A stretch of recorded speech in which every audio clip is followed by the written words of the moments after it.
Hello दोस्तों, आज हम बात करने जा रहे हैं कोलाइडी विलयनों को शुद्ध करने की विधियां। क्या बात करेंगे हम? कोलाइडी विलयन को शुद्ध करने की विधियां।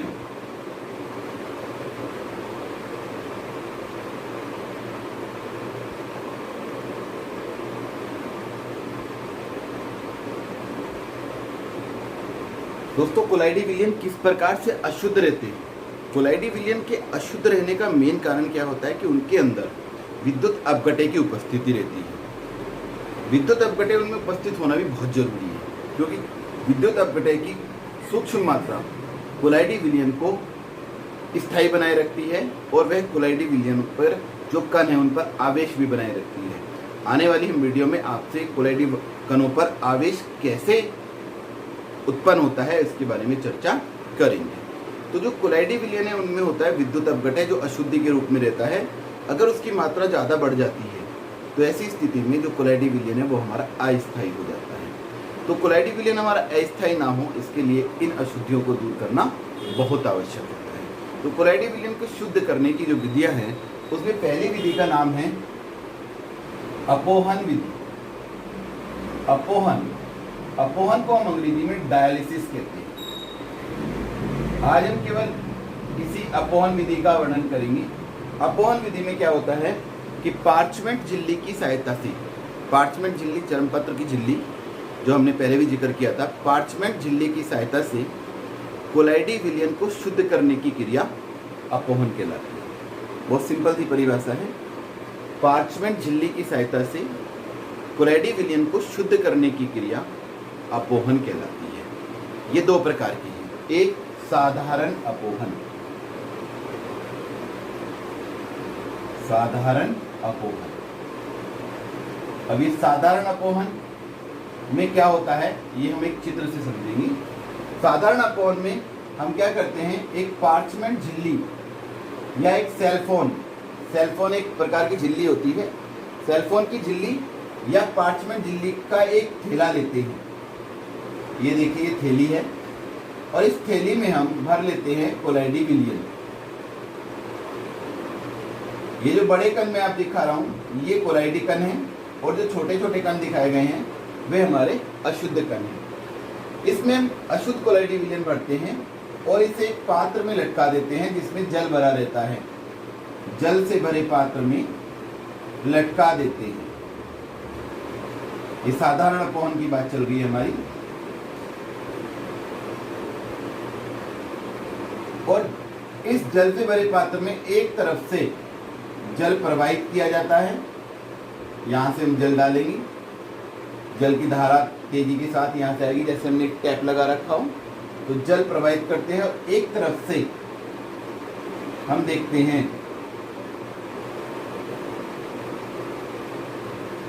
ये सारा जल है हमारा, और ये जल जब यहाँ से प्रवाहित करे तो इसमें गति आ जाती है। इस जल की धारा के साथ ये कोलाइडी कण तो इसके अंदर ही रह जाते हैं, लेकिन धीरे धीरे जो अशुद्ध कण हैं, ये मैंने आपको बताया था, बड़े वाले कण कोलाइडी कण है, छोटे वाले अशुद्ध कण हैं। ये अशुद्ध कण धीरे धीरे जल के प्रवाह के साथ जल में आ जाते हैं और विलयन बना लेते हैं। तो ये इस पानी में घुल जाएंगे कण और एक हमें अशुद्ध विलयन प्राप्त हो जाएगा, अशुद्ध कण वाला विलयन, क्योंकि जल के अंदर मिला है। तो धीरे धीरे जो हमारे ये जल के कण हैं, उसके अशुद्धि के कण हैं, वे धीरे धीरे कायम आ जाएंगे, जल में आ जाएंगे और बाहर निकल जाते हैं। ये एक धीमी प्रक्रिया है। इसी प्रक्रिया धीमी, समय लगता है। इसे आप लटका के छोड़ दें, पानी चलता रहेगा, पूर्ण शुद्ध होने में काफ़ी समय लग जाता है, इसलिए यह एक धीमी प्रक्रिया कहलाती है। तो दोस्तों, यह है साधारण अपोहन। अगर हमें इसे तेजी के साथ करना होता है तो हम दूसरी विधि का प्रयोग करते हैं जिसका नाम है विद्युत अपोहन।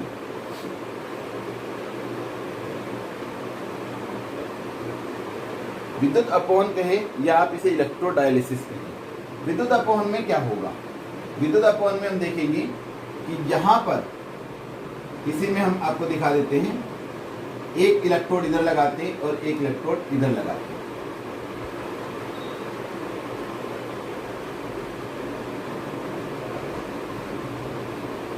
अब क्या होता है, विद्युत अपवन में हम शुरू करेंगे इस विधि में, ठीक है।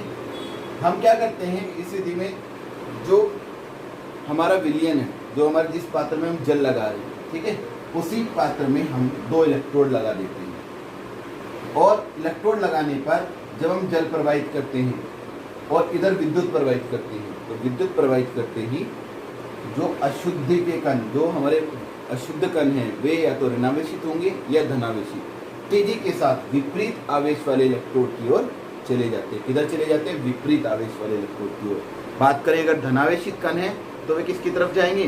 धनावेशित कण चले जाएंगे कैथोड की ओर, क्योंकि कैथोड पर ऋणावेश होता है। और अगर ऋणावेशित कण है वे चले जाएंगे एनोड की ओर, क्योंकि उस पर कौन सा आवेश होता है? उस पर एनोड पर होता है हमारा धनावेश। तो यहाँ हमारा धनावेश है, ये हमारा एनोड का कार्य कर रहा है और ये हमारा कैथोड का कार्य कर रहा है। तो 2 इलेक्ट्रोड लगाने पर अब हम इसे किस प्रकार से लिखेंगे विद्युत अपवहन को? इसमें हम लिखेंगे, एक पात्र लेते हैं जिसमें 2 इलेक्ट्रोड लगे रहते हैं और उसमें हम अशुद्ध कोलाइडी विलयन को भरकर लटका देते हैं। जल प्रवाहित करते हैं, जल प्रवाहित करने पर साथ साथ विद्युत प्रवाहित करते हैं। विद्युत प्रवाहित करने से जो अशुद्ध कोलाइडी कण हैं वे तेजी के साथ विपरीत आवेश वाले इलेक्ट्रोड की ओर चले जाते हैं और कोलाइडी विलयन क्या हो जाता है? हमारा शुद्ध हो जाता है। ये हमारे कोलाइडी कण है, मैंने आपको बताया था बड़े वाले कण हमारे कोलाइडी कण है। तो ये हमारी हो गई कौन सी विधि? विद्युत अपवहन। ये तीव्र अभिक्रिया है तेजी के साथ और साधारण अपवहन में काफी समय लग जाता है। इस चित्र को हम इस प्रकार भी बना सकते हैं। कुछ पुस्तकों में आप देखेंगे कि वो इस प्रकार से एक अपोहक पात्र बोलेंगे इस पात्र को, और इसको 2 हिस्से बांट देंगे। यहाँ पे हमारी पार्चमेंट झिल्ली लगी है, इधर भी पार्चमेंट झिल्ली लगी है। इस वाले क्षेत्र में हम अशुद्ध कोलाइडी विलयन भर देंगे। ये हमारे शुद्ध कण है और ये हमारे 3 भागों में अपोहक झिल्ली द्वारा इस पात्र को हम क्या करते हैं? विभाजित करते हैं। जो सिरे के भाग हैं उसमें हम इलेक्ट्रोड लगाते हैं, कैथोड, ये हमारा एनोड, और फिर वही प्रक्रिया से जल प्रवाहित करते हैं इधर से। तो आप ऐसे भी दिखा सकते हैं और इस इधर से आपका क्या निकल जाएगा? अशुद्ध कण वाला विलयन, अशुद्ध कण वाला विलयन।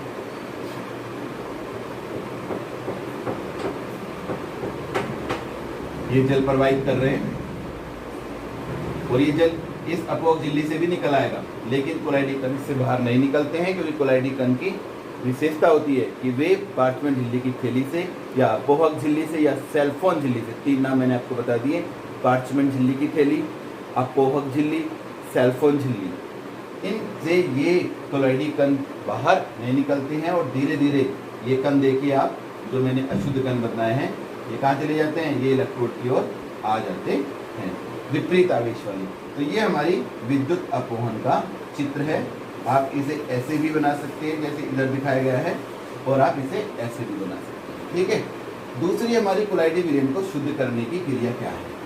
दूसरी विधि का बहुत आसान सी विधि है, वह अति सूक्ष्म फिल्टरन, अल्ट्रा फिल्ट्रेशन कहते हैं अंग्रेजी में, अल्ट्रा फिल्ट्रेशन। इस विधि में क्या होता है?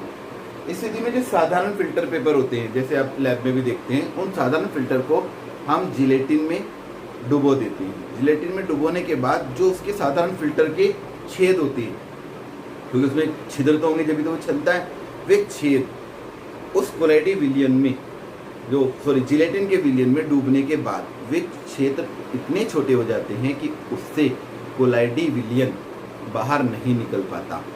तो उस हम जो अब हमारा फिल्टर पेपर तैयार हुआ उसे बाहर निकालेंगे। पहले हमने क्या लिया?